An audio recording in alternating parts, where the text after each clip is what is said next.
Between 1970 and 1985, American church ladies made three-ingredient desserts that fed entire congregations. They mixed cake mix with pie filling and eggs, beat cream cheese with sugar, and stirred condensed milk with lemon juice. Each dessert required 3 ingredients, 1 bowl, and 0 baking skills beyond following simple instructions. Pineapple angel food cake started every potluck. Oreo balls disappeared first. Honey bun cake required actual stirring. By 1995, these church kitchen secrets had spread nationwide and lost their magic. These are 30 forgotten 3-ingredient church potluck desserts that fed entire congregations, starting with the simplest one that used only cake mix and canned fruit.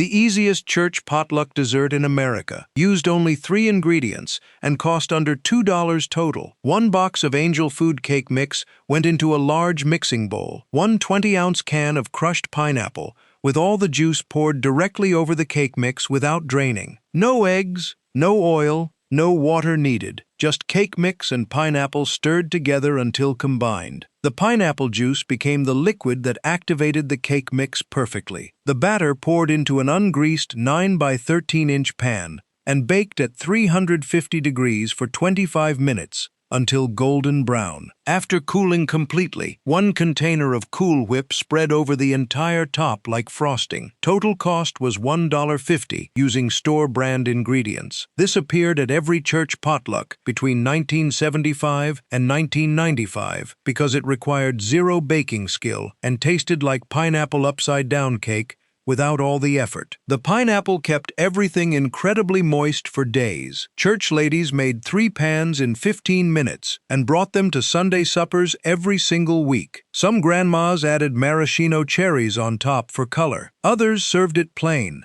and let the tropical flavor speak for itself. Kids loved the sweet pineapple taste. Adults loved how fast it came together. Comment below, did your church serve pineapple angel food cake at every potluck, or was this recipe forgotten?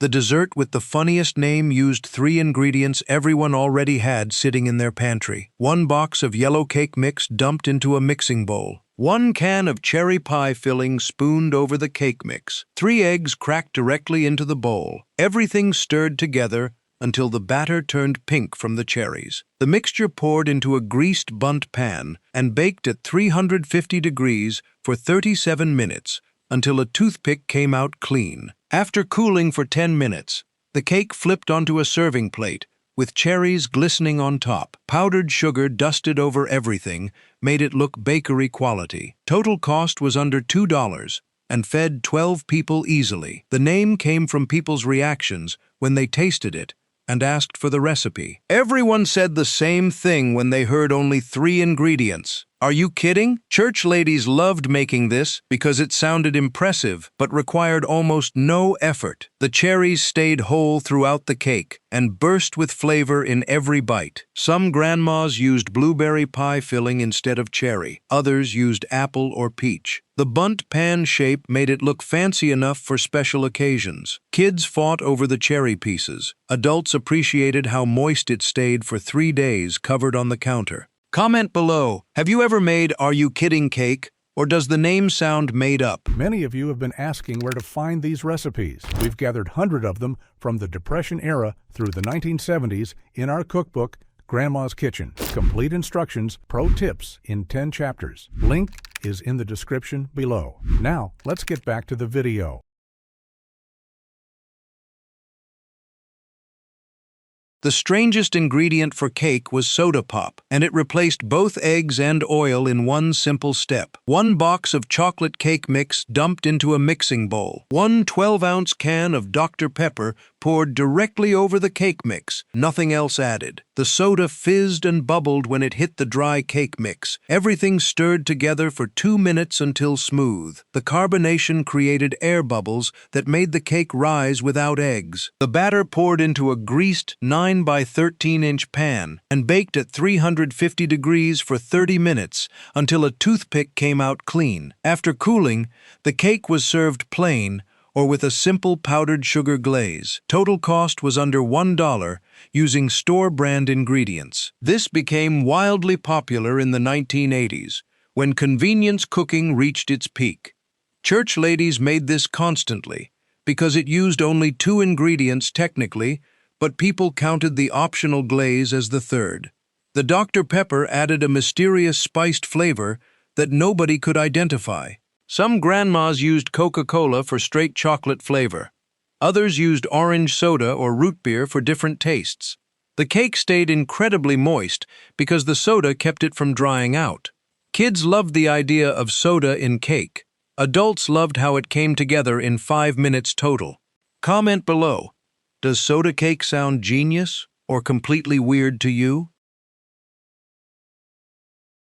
The most famous 3-ingredient dessert was peanut butter cookies, and they required no flour whatsoever. 1 cup of creamy peanut butter scooped into a mixing bowl. 1 cup of granulated white sugar added to the peanut butter. 1 egg cracked into the bowl. Everything stirred together until completely combined into a thick dough. The dough rolled into 1-inch balls and placed on an ungreased cookie sheet 2 inches apart. A fork pressed down on each ball twice to create the classic crisscross pattern on top. The cookies baked at 350 degrees for 10 minutes until the edges turned golden brown. After cooling for 5 minutes on the pan, they moved to a wire rack. Total cost was under $2 for 3 dozen cookies. These appeared in every church cookbook published after 1960. Church ladies made these for bake sales because the recipe was foolproof, and everyone loved peanut butter cookies. The lack of flour made them naturally gluten-free, before anyone cared about gluten. Some grandmas used crunchy peanut butter instead of creamy, for extra texture. Others pressed a chocolate kiss into the center of each cookie before baking. The cookies stayed soft and chewy for days, stored in an airtight container. Kids ate them straight from the cooling rack. Adults dunked them in coffee or milk. Comment below. Have you made 3-ingredient peanut butter cookies, or do you always add flour? The easiest no-bake dessert for church potlucks used 3 ingredients and took 5 minutes to make. 1 8-ounce block of cream cheese, softened at room temperature for 20 minutes. 1/3 cup of granulated white sugar added to the soft cream cheese. Everything beaten together with an electric mixer until smooth and fluffy. 1 8-ounce container of Cool Whip folded gently into the cream cheese mixture until everything turned light and airy. The fluff spooned into a graham cracker pie crust or served in individual cups. The whole dessert chilled in the refrigerator for 2 hours before serving. Total cost was under $3 and served 8 people. This appeared at church potlucks constantly during the 1980s and 1990s. Church ladies loved it because there was no baking required and it tasted exactly like real cheesecake. The texture stayed light and fluffy instead of dense like traditional cheesecake. Some grandmas added vanilla extract for extra flavor. Others topped it with fresh strawberries or cherry pie filling. The dessert could be made the night before and stored in the refrigerator until potluck time. Kids loved how sweet and creamy it tasted. Adults appreciated that it felt fancy without requiring fancy skills. This worked equally well for church suppers, funeral dinners, and holiday gatherings. Comment below. Would you try cheesecake fluff, or does it seem too simple to taste good? These first 5 3-ingredient desserts prove that church ladies between 1970 and 1995 mastered extreme simplicity. Pineapple angel food cake used canned fruit. Are you kidding cake shocked everyone. Soda cake replaced eggs with Dr. Pepper. Peanut butter cookies needed no flour. Cheesecake fluff required no baking. All fed crowds for under $2. The most popular no-bake dessert at every church potluck used Oreos and cream cheese. 1 entire package of Oreo cookies crushed into fine crumbs using a food processor or rolling pin. 1 8-ounce block of cream cheese softened to room temperature and mixed into the Oreo crumbs until everything stuck together like dough. The mixture rolled into 1-inch balls and placed on a cookie sheet lined with wax paper. The balls chilled in the refrigerator. The balls stayed fresh for a week, stored in the refrigerator. Kids fought over them. Adults ate 3 at a time. Everyone asked for the recipe. Comment below, have you made Oreo balls, or do they seem too trendy for vintage church desserts? The easiest lemon bars in America used 3 ingredients and required no eggs. 1 sleeve of graham crackers crushed into fine crumbs and pressed into the bottom of a greased 8x8-inch pan. 1 can of sweetened condensed milk poured over the graham cracker crust. 1/3 cup of fresh lemon juice squeezed and poured over the condensed milk without stirring. The acids in the lemon juice reacted with the condensed milk and made it thicken without baking. The pan went into the refrigerator for 2 hours until everything set firm. After chilling, the bars cut into squares and served cold. Total cost was under $2. These appeared at church potlucks during summer when lemons were cheap. Church ladies loved making these because there was no baking required, and they tasted incredibly tart and sweet at the same time. The condensed milk created a creamy layer that tasted like lemon curd. The graham cracker crust stayed crunchy even after 2 days in the refrigerator. Some grandmas added lemon zest on top before serving. Others used lime juice instead of lemon for key lime bars. The bars had to stay refrigerated or they would melt. Kids loved how tangy they tasted. Adults loved that you could make them the night before and forget about them until potluck time.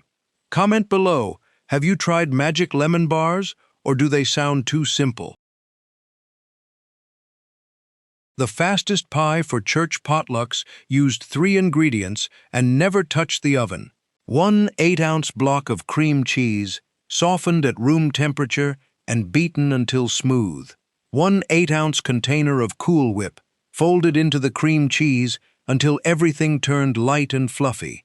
1 can of cherry pie filling, folded gently into the cream cheese mixture, creating pink and white swirls. The filling spooned into a store-bought graham cracker pie crust. The pie chilled in the refrigerator for 2 hours before serving. Total cost was under $4. This appeared at every church potluck between 1980 and 2000. Church ladies made this constantly because it required 0 cooking and tasted like cherry cheesecake. The Cool Whip kept it light instead of heavy. Some grandmas used blueberry pie filling instead of cherry. Others used strawberry or peach. The pie had to stay cold or it would get runny. Kids loved the pink swirls. Adults loved how easy it was to slice and serve. This worked perfectly for last-minute potluck invitations because you could make it an hour before leaving. Some families added vanilla extract for extra flavor. Others topped it with extra Cool Whip and fresh fruit. The pie disappeared first from every dessert table. Comment below, would you make Cool Whip pie, or does it seem too simple to be real pie?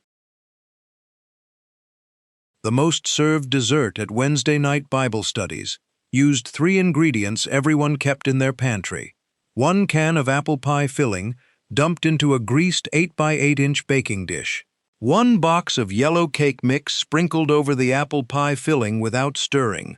1 stick of butter sliced thin and scattered across the dry cake mix.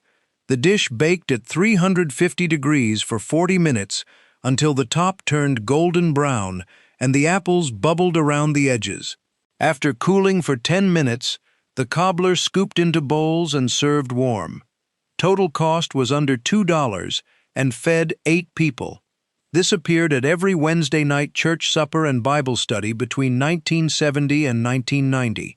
Church ladies made this because it required almost no effort and filled the kitchen with the smell of baking apples. The cake mix turned into a golden crust on top, while the apples stayed soft underneath. Some grandmas used cherry or peach pie filling instead of apple. Others added cinnamon on top before baking. The cobbler tasted best, served warm with vanilla ice cream melting on top. Kids ate second helpings. Adults appreciated how forgiving the recipe was because you could not mess it up. This worked for potlucks, funerals, celebrations, and regular Wednesday nights when nobody had time to bake from scratch. Comment below, did your church serve this exact cobbler at Bible study? The fanciest tasting 3-ingredient dessert was lemon mousse, and it required no eggs or gelatin. 1 can of evaporated milk chilled in the refrigerator overnight until ice cold. The cold evaporated milk poured into a mixing bowl and beaten with an electric mixer on high speed for 5 minutes until it doubled in volume and formed stiff peaks like whipped cream.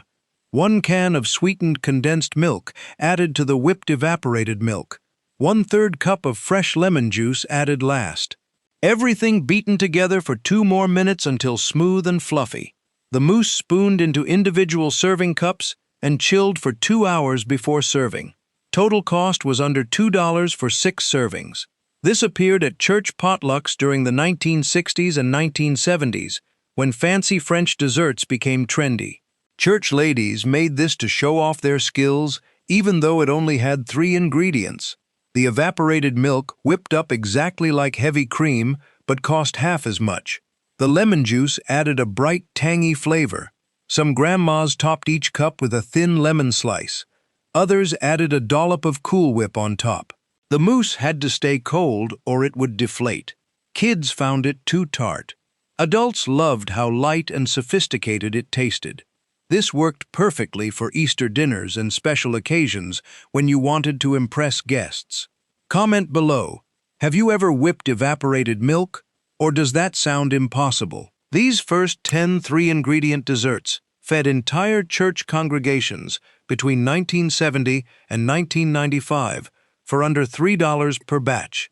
Angel food cake mixed with pineapple. Soda replaced eggs in chocolate cake.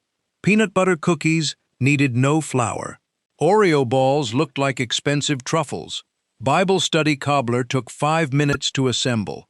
All required 0 baking skill. The easiest fudge recipe for church bake sales used 3 ingredients and required no candy thermometer. 1 sleeve of graham crackers crushed into fine crumbs using a food processor or sealed plastic bag and rolling pin. 1 can of sweetened condensed milk poured into a medium saucepan over low heat.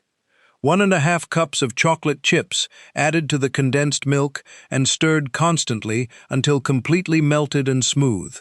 The graham cracker crumbs folded into the melted chocolate mixture until everything combined.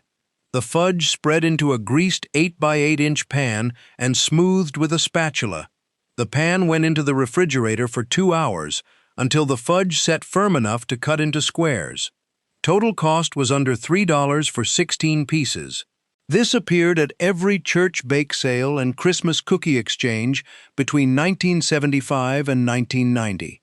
Church ladies made this constantly because it never failed, like traditional fudge recipes that required precise temperatures. The graham crackers added texture and kept the fudge from being too sweet. Some grandmas used peanut butter chips instead of chocolate chips. Others added chopped nuts on top before the fudge set.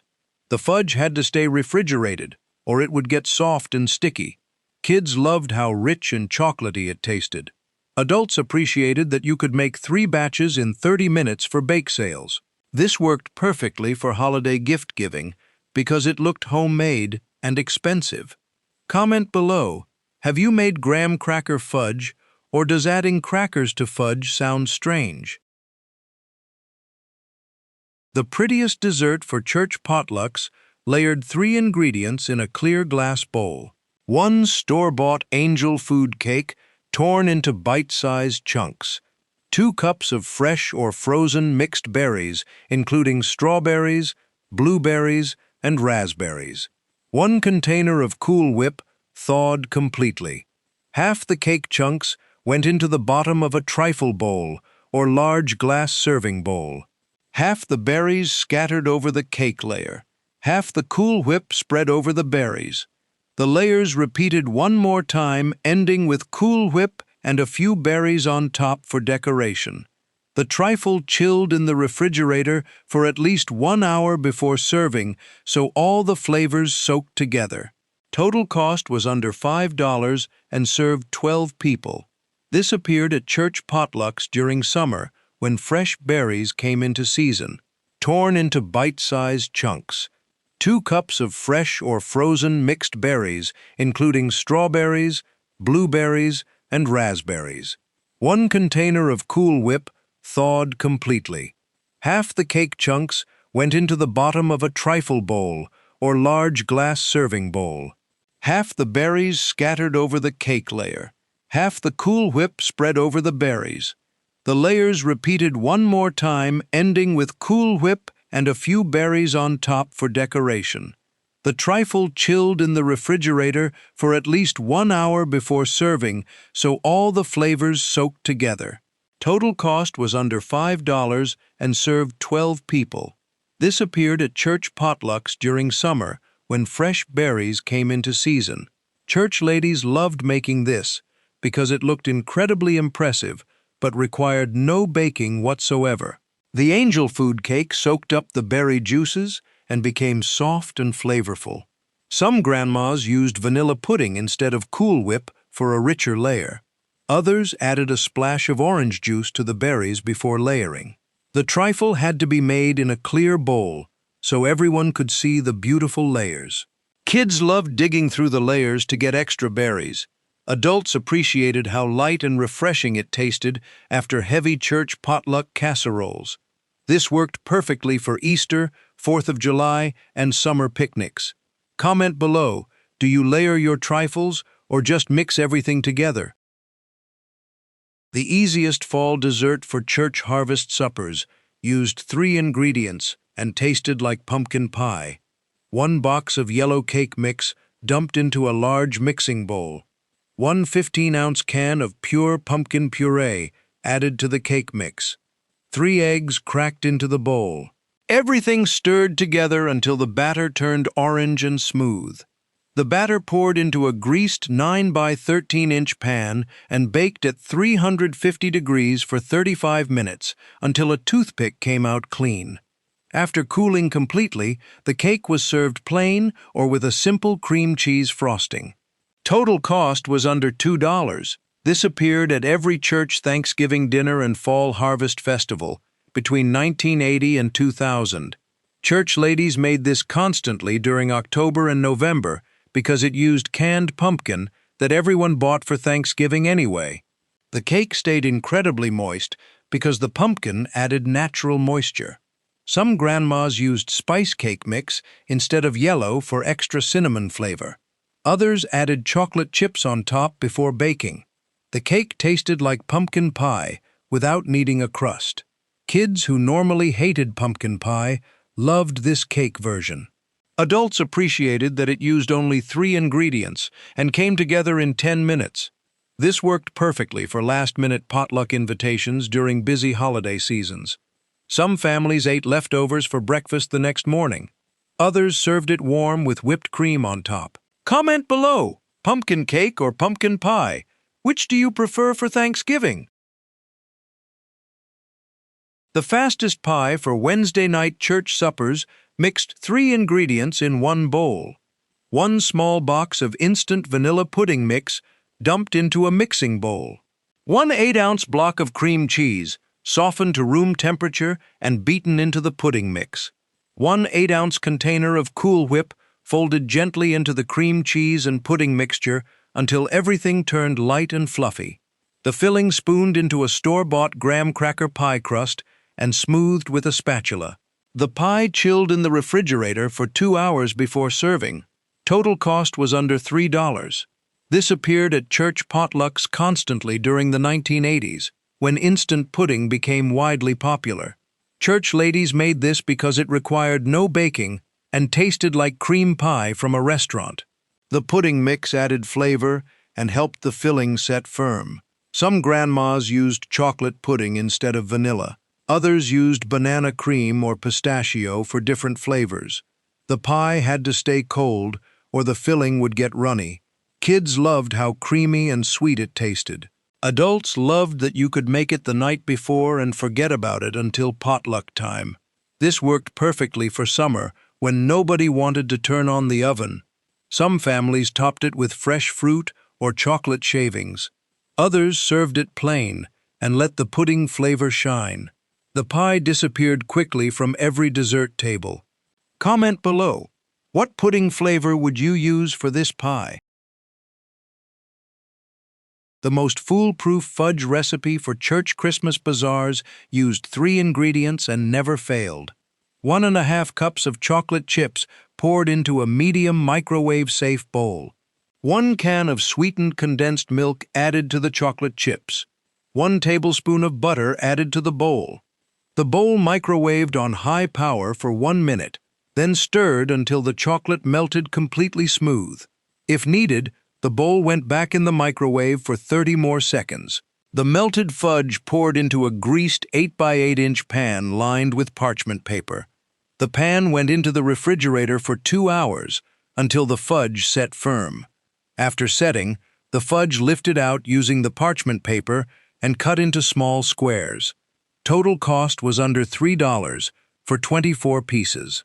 This appeared at every church Christmas bazaar and bake sale after microwave ovens became common in the 1980s. Church ladies made hundreds of pieces because it never crystallized or failed like stovetop fudge. The condensed milk made it creamy and smooth. Some grandmas added vanilla extract for extra flavor. Others mixed in chopped pecans or walnuts before the fudge set. The fudge stayed fresh for 2 weeks, stored in an airtight container. Kids helped make it because using the microwave felt safer than the stovetop. Adults loved giving it as homemade Christmas gifts. This worked perfectly for last-minute bake sale contributions. Comment below, do you make fudge on the stove or in the microwave? These next 5 3-ingredient desserts show how church ladies mastered no-bake and quick-bake recipes. Graham cracker fudge never failed. Angel food trifle looked impressive in glass bowls. Pumpkin cake used canned pumpkin. Pudding pie required only instant pudding mix. Easy fudge melted in the microwave. All fed crowds without complicated techniques. The easiest candy for church Christmas bazaars used 3 ingredients mixed together in 1 pot. 1 bag of mini marshmallows poured into a large saucepan over low heat. 1½ cups of chocolate chips added to the marshmallows. 1 cup of salted peanuts added last. Everything stirred constantly over low heat until the marshmallows and chocolate melted completely together into a thick mixture. The mixture dropped by spoonfuls onto wax paper and left to harden at room temperature for 1 hour. Each cluster peeled off the wax paper and stored in an airtight container. Total cost was under $4 for 3 dozen clusters. This appeared at every church bake sale during the 1970s and 1980s. Church ladies made these constantly because they looked like expensive candy store clusters but cost almost nothing to make. The marshmallows made them soft and chewy inside while the chocolate coating hardened on the outside. Some grandmas used peanut butter chips instead of chocolate chips. Others added crispy rice cereal for extra crunch. The clusters stayed fresh for 2 weeks, stored at room temperature. Kids loved how sweet and salty they tasted together. Adults appreciated that you could make 100 clusters in 30 minutes for holiday gift giving. This worked perfectly for last-minute Christmas bazaar contributions when you ran out of time to bake cookies. Some families added them to holiday cookie trays. Others packaged them in cellophane bags, tied with ribbon for gifts. Comment below, do you prefer chocolate peanut clusters or plain chocolate fudge? The most addictive sweet and salty dessert for church bake sales used 3 ingredients spread on a cookie sheet. 2 cups of small pretzel twists spread in a single layer on a parchment-lined baking sheet. 1½ cups of chocolate melting wafers melted in the microwave according to package directions. The melted chocolate poured over the pretzels and spread with a spatula to cover everything. 1 cup of M&Ms or other colorful candies scattered over the wet chocolate immediately before it hardened. The entire sheet went into the refrigerator for 30 minutes until the chocolate set completely firm. After setting, the bark broke into irregular pieces and stored in an airtight container. Total cost was under $4. This appeared at church bake sales after 2000, when sweet and salty combinations became trendy. Church ladies made this because it looked homemade and fancy, but required almost no effort. The pretzels added crunch and salt that balanced the sweet chocolate. Some grandmas used white chocolate instead of milk chocolate. Others added crushed candy canes on top for Christmas. The bark stayed fresh for a week, stored at room temperature. Kids loved the colorful M&Ms. Adults loved the sweet and salty combination. This worked perfectly for last-minute bake sale contributions because you could make it in 15 minutes. Some families packaged it in clear bags for gift giving.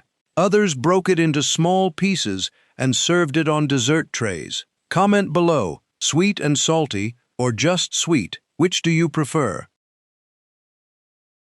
The easiest individual dessert for church potlucks layered 3 ingredients in clear plastic cups. 1 box of instant vanilla pudding prepared according to package directions. 1 box of Nilla wafers, crushed slightly and divided between cups. 2 ripe bananas, sliced into rounds. Each clear cup got a layer of crushed Nilla wafers on the bottom, then a layer of sliced bananas, then a layer of vanilla pudding.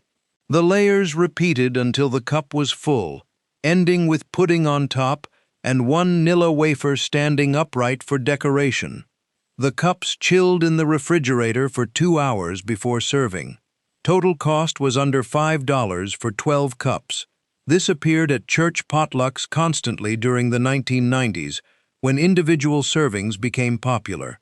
Church ladies loved making these because everyone got their own cup, and there was no cutting or serving required.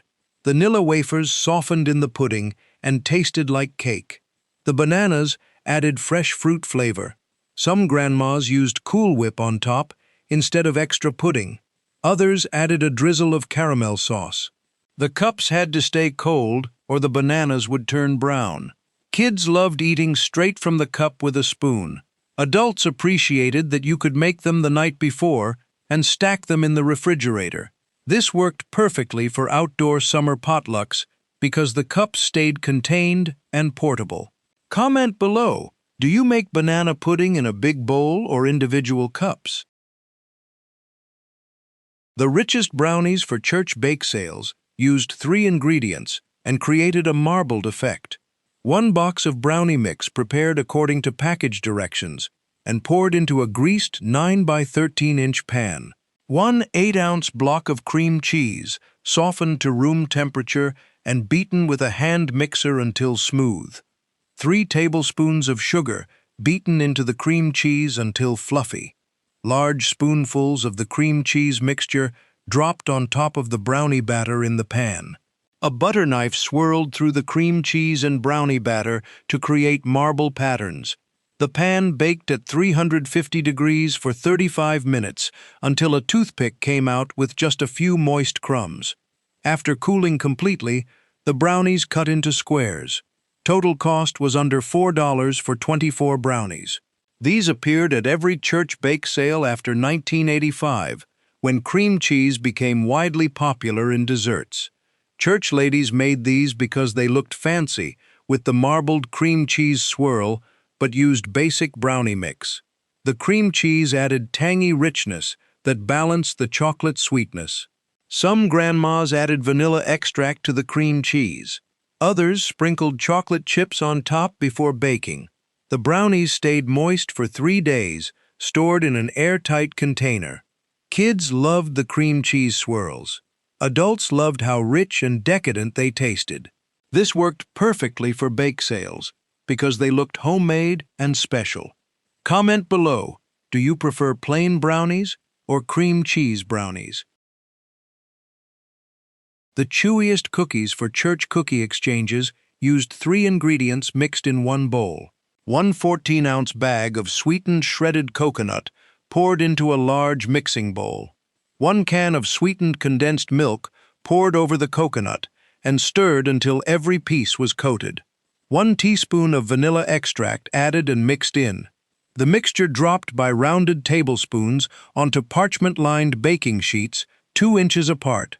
The cookies baked at 325 degrees for 15 minutes until the edges turned golden brown. After cooling for 5 minutes on the pan, they moved to a wire rack. Total cost was under $3 for 2 dozen cookies. These appeared at church cookie exchanges constantly during the 1960s and 1970s. Church ladies made these because they required no eggs or butter and still tasted incredible. The condensed milk held everything together and added sweetness. The coconut stayed chewy inside and crispy outside. Some grandmas dipped the bottom of each cooled cookie in melted chocolate. Others drizzled chocolate over the tops. The cookies stayed fresh for a week, stored in an airtight container. Kids either loved them or hated them because coconut has strong flavor. Adults appreciated that they were naturally gluten-free before anyone cared about gluten. This worked perfectly for Passover and other occasions when flour-based cookies were not appropriate. Comment below, do you love coconut macaroons or avoid them completely? The most underrated dump cake used fresh plums when they flooded September farmers' markets. 4 pounds of Italian prune plums halved and pitted.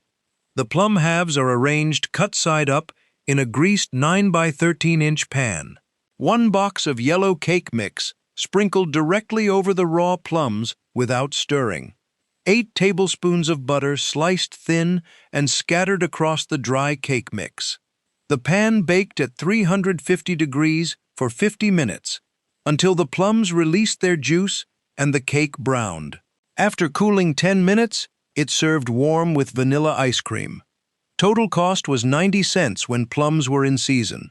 These appeared at Lutheran church potlucks throughout Minnesota and Wisconsin between 1978 and 1985. Church ladies made these only in September, when Italian prune plums cost 25 cents per pound. The plums turned the cake purple-red and gave it a tart flavor sharper than cherry. The juice soaked the cake mix from below, while butter melted it from above. Some grandmas added half a teaspoon of almond extract to the plums before adding cake mix. Others used spice cake mix instead of yellow. A few mixed half plums and half apples when the plum harvest ended early. The cake tasted almost wine-like when served warm.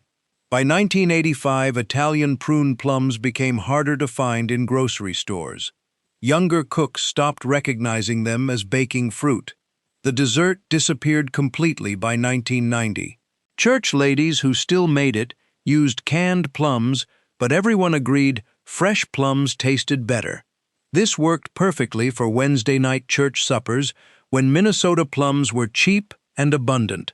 Comment below, did your grandma make plum dump cake when Italian prune plums were in season? The best June dump cake combined 2 fruits that only overlapped for 3 weeks each summer. 8 to 10 stalks of fresh rhubarb pulled from backyard gardens and chopped into half-inch pieces. 1 quart of fresh strawberries hulled and sliced thin. Both fruits mixed with 1 cup of sugar in a greased 9 by 13-inch pan. The mixture sat for 15 minutes, while sugar drew juice from the fruit. 1 box of yellow cake mix sprinkled over the wet fruit. 8 tablespoons of butter sliced thin and scattered across the dry cake mix. The pan, baked at 350 degrees for 45 minutes until the rhubarb softened and the cake browned. After cooling 10 minutes, it served warm with whipped cream. Total cost was 90 cents when both fruits were in season. These appeared at Methodist church potlucks between 1972 and 1988, during the brief window when strawberries and rhubarb were both fresh. Church ladies made these because backyard rhubarb patches produced more stalks than any family could eat. The combination tasted like strawberry rhubarb pie, but required no crust-making or lattice-weaving skills. The fruit juice moistened the cake mix from below, while butter melted it from above. Some grandmas added 1 teaspoon of vanilla to the fruit mixture. Others used strawberry cake mix instead of yellow. A few reduced the sugar to 3/4 cup when strawberries were especially sweet. The dessert appeared only in June and early July. After July, the rhubarb became too tough and woody. By 1990, younger cooks stopped growing rhubarb, and the dessert disappeared from church potlucks. Store-bought strawberry shortcake replaced it. This worked perfectly for early summer, when both fruits were cheap and gardens were producing. Comment below, did your grandma pull rhubarb from her garden to make this dump cake every June? The most festive dump cake for Valentine's socials combined chocolate and cherries in one pan. 2 21-ounce cans of cherry pie filling spread across a greased 9 by 13-inch pan. 1 box of chocolate cake mix sprinkled directly over the cherries without stirring. 8 tablespoons of butter sliced thin and scattered across the dry cake mix. The pan baked at 350 degrees for 45 minutes until the chocolate cake formed a crust and cherries bubbled through cracks. After cooling 10 minutes, it served warm with vanilla ice cream that melted into the hot cherries.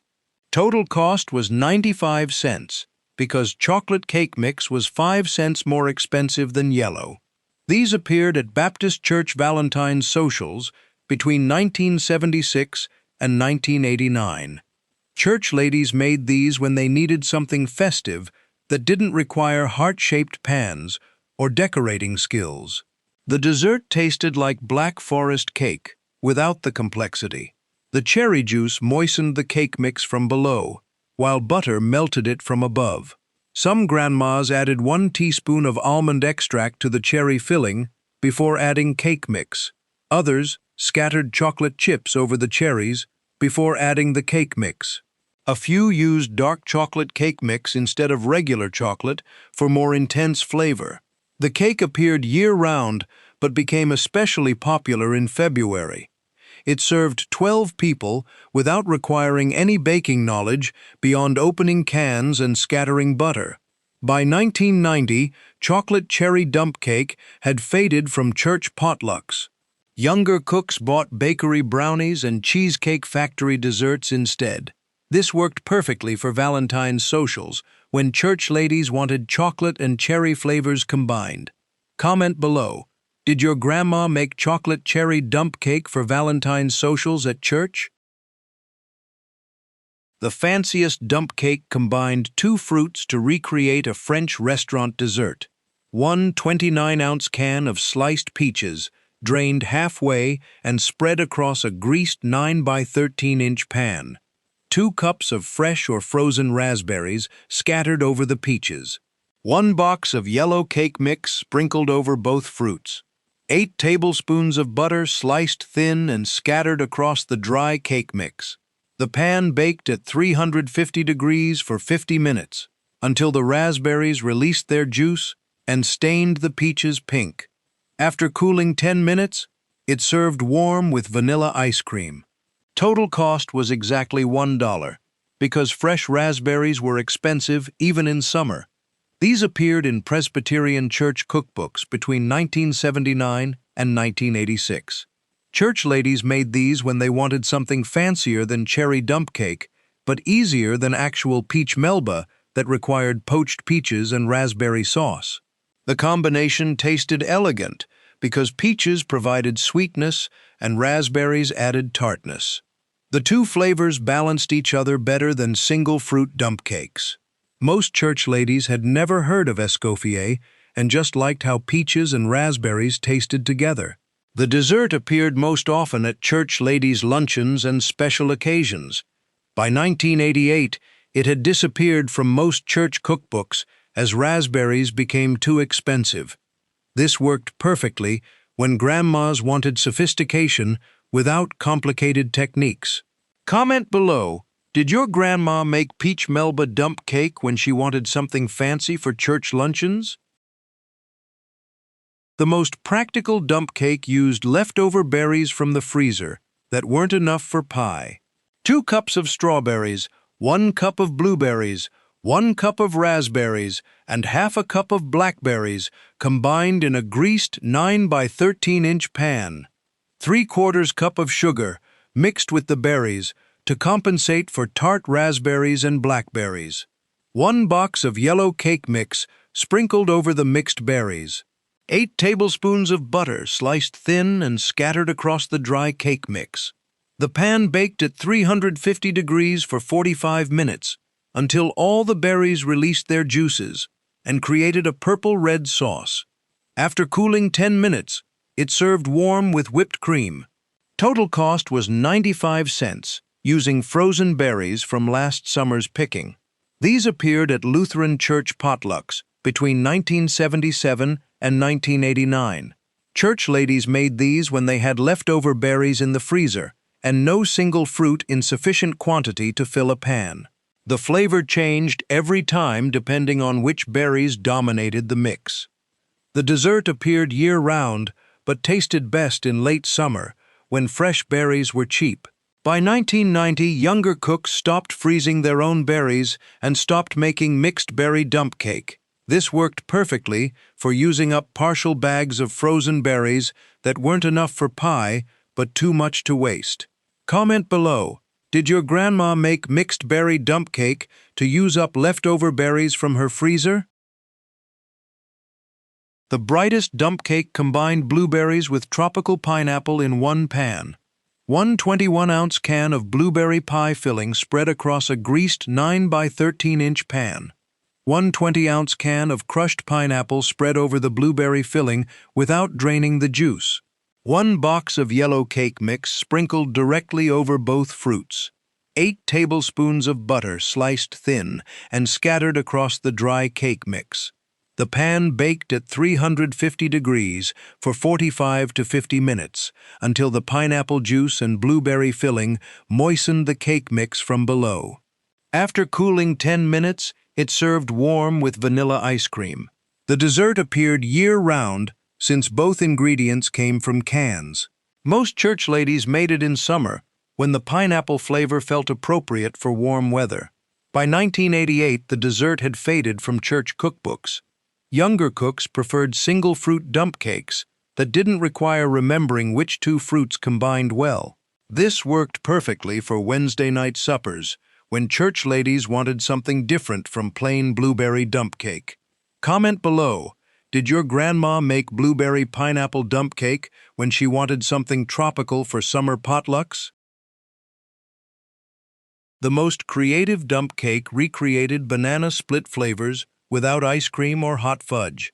1 20-ounce can of crushed pineapple spread across a greased 9 by 13-inch pan. 1 21-ounce can of cherry pie filling spread over the pineapple. 3 ripe bananas sliced and layered over the pineapple and cherries. 1 box of yellow cake mix sprinkled over all 3 fruits. 8 tablespoons of butter sliced thin and scattered across the dry cake mix. The pan baked at 350 degrees for 45 minutes until the bananas softened and browned. After cooling 10 minutes, it served warm with whipped cream. Total cost was 95 cents when bananas were on sale. The dessert appeared mostly between May and September, when banana splits felt seasonally appropriate. By 1990, younger cooks had stopped making it. This worked perfectly for church potlucks, where grandmas wanted something fun that reminded everyone of summer ice cream parlors. Comment below, did your grandma make banana split dump cake when she wanted to recreate ice cream parlor flavors in a pan? The most exotic dump cake brought Hawaii to the Midwest using only canned ingredients. 1 20-ounce can of crushed pineapple spread across a greased 9 by 13-inch pan without draining. 1 15-ounce can of mandarin oranges spread over the pineapple without draining. 1 cup of sweetened shredded coconut scattered over both fruits. 1 box of yellow cake mix sprinkled over everything. 8 tablespoons of butter sliced thin and scattered across the dry cake mix. The pan baked at 350 degrees for 45 to 50 minutes until the coconut toasted golden brown. After cooling 10 minutes, it served warm with whipped cream. Total cost was 95 cents because coconut added 15 cents to the standard dump cake budget. The combination tasted like ambrosia salad, transformed into a baked dessert. The pineapple juice and orange juice moistened the cake mix from below, while butter melted it from above. The coconut toasted on top and added texture that other dump cakes lacked. Most dump cakes had soft tops, but tropical dump cake had crispy golden brown coconut shreds that provided crunch. The mandarin oranges added citrus brightness that cut through the sweetness of the pineapple and cake mix. Together, the three ingredients created a flavor profile that reminded church ladies of Hawaiian punch, ambrosia salad, and tropical vacation fantasies, even though most of them had never been to Hawaii. Some grandmas added half a teaspoon of rum extract to the fruit before adding cake mix to make it taste more authentically tropical and reference the piña coladas they had seen in magazines. The rum extract cost 30 cents at the grocery store and lasted for years since church ladies used it sparingly. Others scattered macadamia nuts over the butter before baking, though macadamia nuts were expensive and most church ladies skipped them. The nuts cost $2 for a small jar and seemed extravagant for a 95-cent dump cake. A few used coconut cream pudding mix stirred into the fruit before adding cake mix to intensify the coconut flavor and make the cake taste more like coconut cream pie. The pudding mix added another 40 cents to the cost, but created a custard-like layer between the fruit and the cake. The dessert appeared mostly in summer, when tropical flavors felt appropriate for outdoor potlucks and fellowship hall gatherings with screen doors propped open. All ingredients came from cans, so grandmas could make it year-round whenever they wanted something different. Winter church potlucks featured tropical dump cake as a reminder that spring would eventually come to Minnesota and Iowa. By 1989, tropical dump cake had disappeared from church cookbooks. Younger cooks lost interest in canned mandarin oranges and sweetened coconut. This worked perfectly when church ladies wanted something different that tasted vaguely exotic. Comment below, did your grandma make tropical dump cake when she wanted something different from the usual cherry and peach dump cakes? The brightest red dump cake combined 2 summer fruits in one pan. One 21-ounce can of strawberry pie filling spread across a greased 9 by 13-inch pan. One 20-ounce can of crushed pineapple spread over the strawberry filling without draining the juice. 1 box of yellow cake mix sprinkled over both fruits. 8 tablespoons of butter sliced thin and scattered across the dry cake mix. The pan baked at 350 degrees for 45 minutes until the strawberry filling and pineapple juice soaked the cake mix from below. After cooling 10 minutes, it served warm with vanilla ice cream. Total cost was 95 cents because strawberry pie filling cost the same as cherry. These appeared at Baptist church potlucks between 1975 and 1988. Church ladies made these as the bright red dessert that combined 2 summer fruits and required nothing but opening cans and scattering butter. Pineapple's tartness balanced the strawberry filling's sweetness and kept the cake from tasting too candy-like. Straight strawberry dump cake could be cloying, but adding pineapple brightened the flavor and made it taste fresher. The combination reminded everyone of strawberry pineapple punch that appeared at the same church potlucks in giant glass bowls, with sherbet floating on top. The 2 flavors had been paired together in American kitchens since the 1950s, when canned pineapple became widely available and affordable. Church ladies trusted flavor combinations their mothers had used. Some grandmas added fresh strawberries over the canned filling when strawberries were in season and cheap. The fresh berries cost an extra 30 cents, but made the cake taste brighter and less artificial. Others used strawberry cake mix instead of yellow to intensify the strawberry flavor and make the cake even pinker. The result looked almost neon red and attracted attention on dessert tables crowded with brown cobblers and beige crumbles. A few scattered coconut over the butter before baking to make it more tropical, and reference the piña colada trend that was popular in the early 1980s. The coconut toasted golden brown and added texture contrast to the soft cake and fruit filling. The dessert appeared year-round since both ingredients came from cans and required no fresh fruit or seasonal timing. Most grandmas made it between April and August, when strawberry flavor felt seasonally appropriate, and church potlucks moved outdoors to fellowship halls with screen doors and ceiling fans. The bright red color looked festive on picnic tables covered with vinyl tablecloths. Kids loved it because it tasted like strawberry candy. Adults appreciated that it wasn't too heavy for warm weather eating. By 1989, the dessert had faded from church cookbooks, as younger cooks preferred single-fruit dump cakes that didn't require remembering which fruit combinations tasted good together and which created muddy flavors or unappetizing colors. Strawberry and pineapple worked because both were sweet and both were red or yellow, so the colors didn't clash. The only dump-style cake that required actual stirring tasted like gas station honey buns.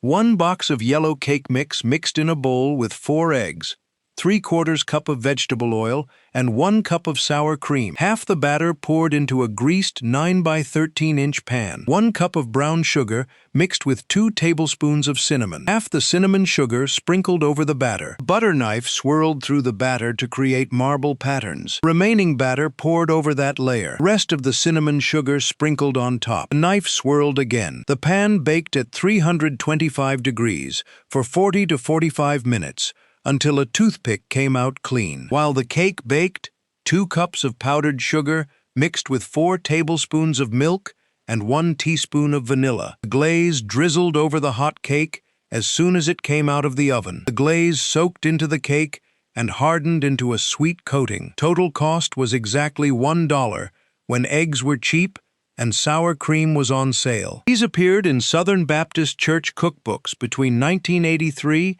and 1992. Church ladies made these when they wanted something that tasted like Little Debbie honey buns but cost less than $2. The cake tasted rich, sweet, cinnamon-heavy, and completely addictive. It was the dessert everyone requested at church potlucks and the one grandmas made for special occasions when plain dump cakes felt too simple.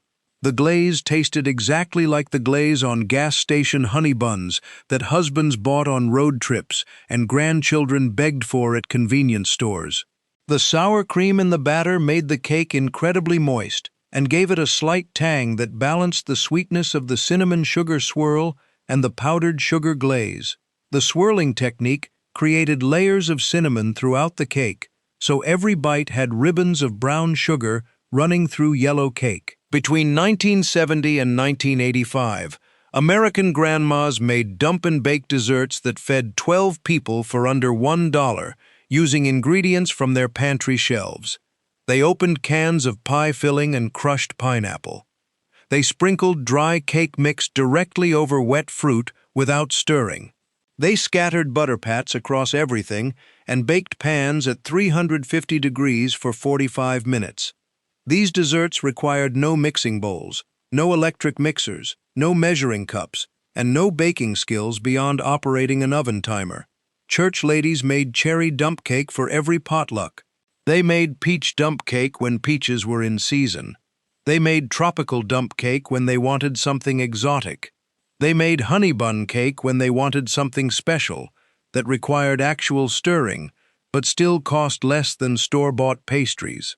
The desserts appeared at Wednesday night suppers, Sunday potlucks, funeral luncheons, Valentine's socials, and church ladies' luncheons throughout small-town America.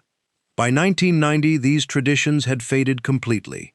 Younger cooks bought frozen cheesecakes from grocery stores and bakery brownies from shopping malls. They stopped keeping cake mix and pie filling in their pantries. They stopped making desserts that reminded them of their grandmother's generation. The dump-and-bake method disappeared from community cookbooks and church recipe collections. Today, these 30 desserts exist only in spiral-bound church cookbooks, printed between 1970 and 1989, and stored in basements and attic boxes. They represent an era when American women could feed crowds for under $1, using simple ingredients and zero culinary training. Comment below, which dump and bake dessert did your grandma make most often for church potlucks?